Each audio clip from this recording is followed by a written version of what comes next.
এমপির ছেলে, আমার আব্বা কোনোদিন হারেন নেই। কোনদিন ওই যে ইলেকশনের আগে কি পয়সা দিয়ে কি করতে হয় না, নমিনেশন নিতে হয়, এই নমিনেশনের পয়সা আব্বা কোনোদিন দেন নেই, মানুষে দিয়ে দিত।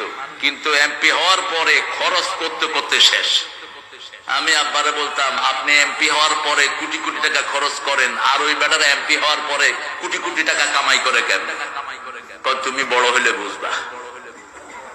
আমি আবার মিছিলে গেছিলাম, আমি তখন ক্লাস 8-এ পড়ি, বয়স হলো 9 বছর।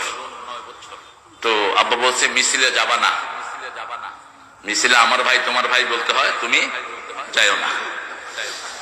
তো আমি গেছি, আব্বা আমারে ধরছেন বরদানে, আমি নাম বলবো না, আব্বার আপনারা চিনবেন অনেকেই, বড় বড় আলেমদের ওস্তাদ ছিলেন তিনি।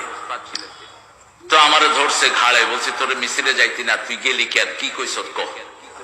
আমি কইছি আব্বা, আমি কইছি আমার বাবা তোমার ভাই। তা আব্বা বললেন যা, তোরে ধরতে পারলাম না।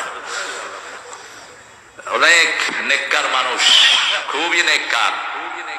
আমার জীবনের রাসূল সাল্লাল্লাহু আলাইহি ওয়াসাল্লাম, সাহাবায়ে কেরাম রিদওয়ানুল্লাহি আলাইহিম আজমাইন, 4 ইমামের পরে শ্রেষ্ঠ আদর্শ হলেন আমার পিতা।